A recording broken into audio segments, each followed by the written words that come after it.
En el Congreso de la Unión, que creo que además prácticamente todos compartimos las inquietudes que aquí se han expresado, conviene primero situarnos en el propio contexto político mexicano.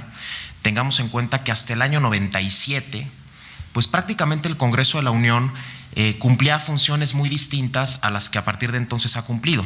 No por ello menos importantes. El Congreso de la Unión sin duda fue un espacio donde se empezó a vivir la pluralidad política, con las reformas constitucionales que dieron origen primero en los muy lejanos ya años 60 a los diputados de partido, después a los diputados de representación proporcional con la reforma del año 77, posteriormente en el año 91 el PRI pierde la mayoría calificada, es la primera vez que se requiere que la oposición tenga que participar en la construcción de acuerdos.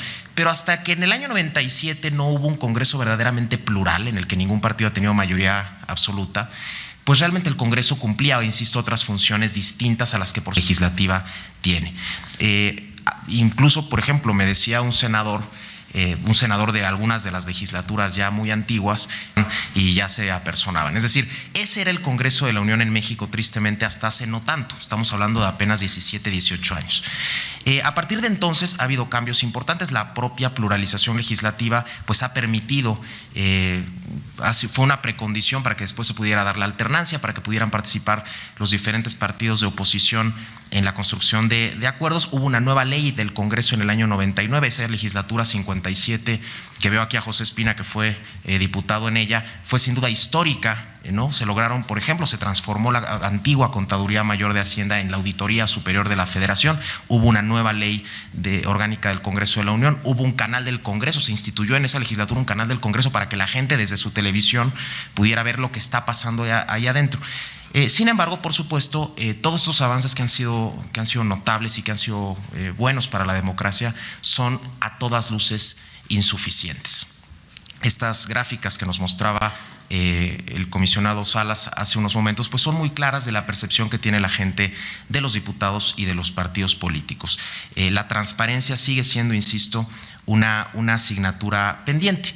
Ustedes saben que hubo una reforma al artículo 6º constitucional, que precisamente es el que ahora mandata la elaboración de la ley general, la regulación secundaria, que yo creo que fue un avance también importante. Finalmente hay que tener en cuenta que en todas estas materias, la materia electoral, la materia de acceso a la información, los avances son graduales. Es muy complicado pensar que una sola reforma termine con todos los problemas que vienen arrastrándose desde un régimen autoritario, no democrático y tampoco no transparente. Sin embargo, esta reforma, insisto, creo que coadyuva en ese procedimiento de cambio que ha vivido México en los últimos 25 años.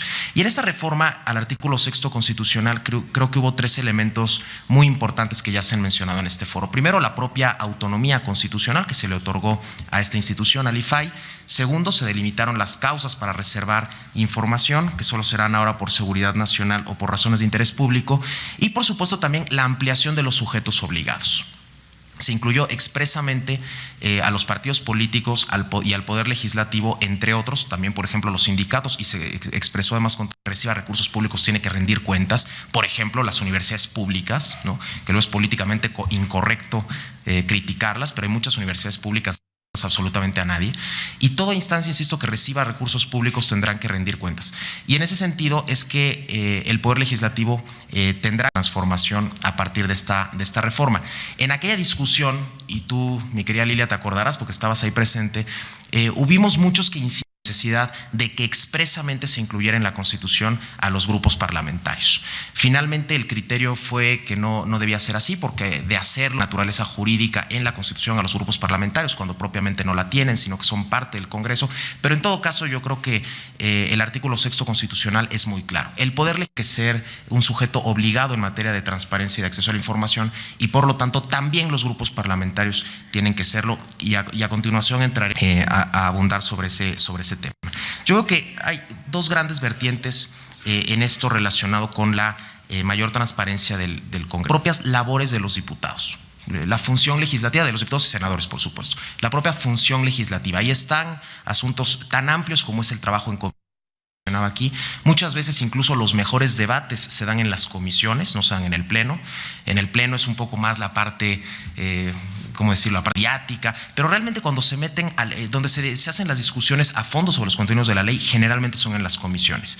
Eso creo que es una parte que vale hacer mucho más accesible a la población. No hay versiones estenográficas de los debates en comisiones, aun cuando hay actas, porque los legisladores firmamos las actas de cada comisión, estas no son. Creo que eso se debiera mejorar. El tema del cabildeo, hubo ya una reforma en esta misma legislatura para hacer más transparente el cabildeo, pero es un tema sobre el quitar el acento.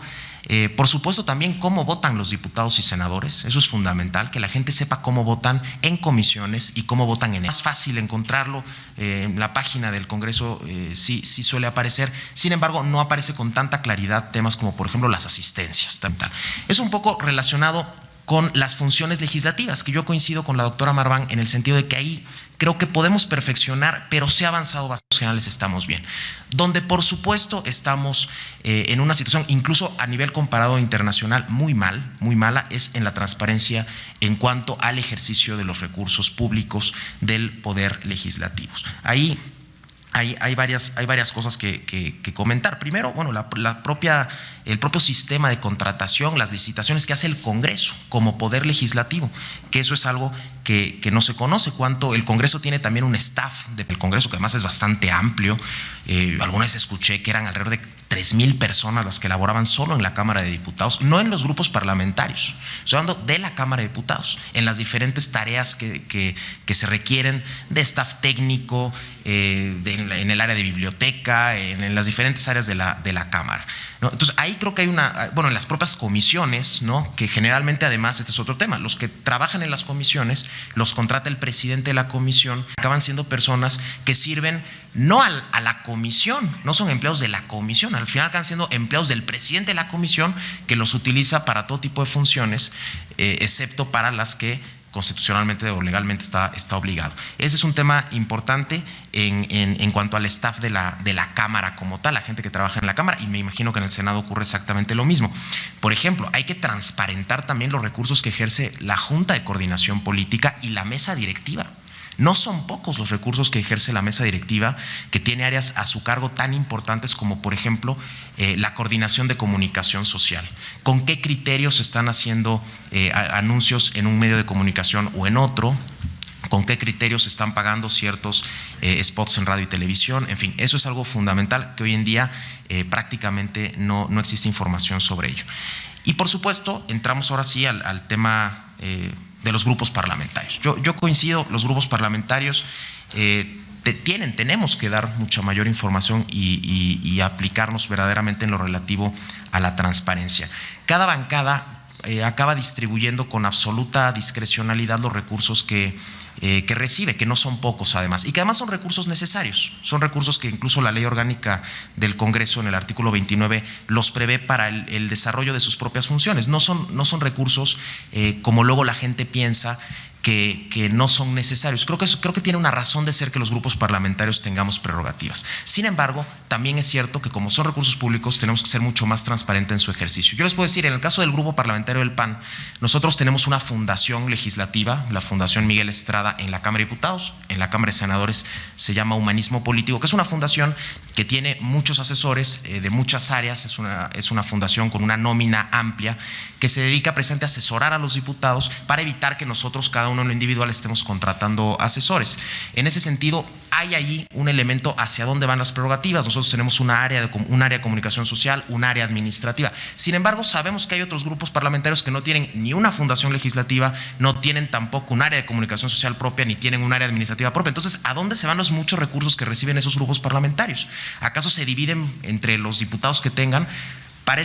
Hay elementos para pensar que hay quienes así lo hacen. Entonces, ese es un elemento que sin duda hay que trabajar con mucha mayor amplitud. Estamos en buen tiempo, como les decía, estamos justo en el momento de incluir todo esto a las leyes, o a la ley o a las leyes generales relativas o reglamentarias de esta reforma constitucional. Tenemos que hacerlo. Coincido un poco en lo que también decía la doctora Marván, en el sentido de que no hay una democracia sin partidos, no podemos pensar una democracia sin partidos políticos, mucho menos sin instituciones representativas como el Congreso. Decía Alonso Lujambio, quien por cierto le da nombre merecidamente a este auditorio, que el problema no es que se vayan todos. Acuérdense ustedes cuando en Argentina hubo este movimiento que en las calles decía que se vayan todos. El problema no es quién se va, el problema es quién se mete después por las ventanas, decía Alonso Lujambio. Entonces, yo creo que no se trata de sustituir de eliminar a los partidos políticos, a los grupos parlamentarios, ni mucho menos al Congreso, sino hacer que cumplamos verdaderamente con nuestra función, y en ese sentido estas reformas han supuesto cada una de ellas un paso adelante respecto a lo que teníamos, y ahora estamos en buen tiempo y estamos en la oportunidad precisa para poder transitar hacia un esquema que mejore nuestra democracia. Muchas gracias.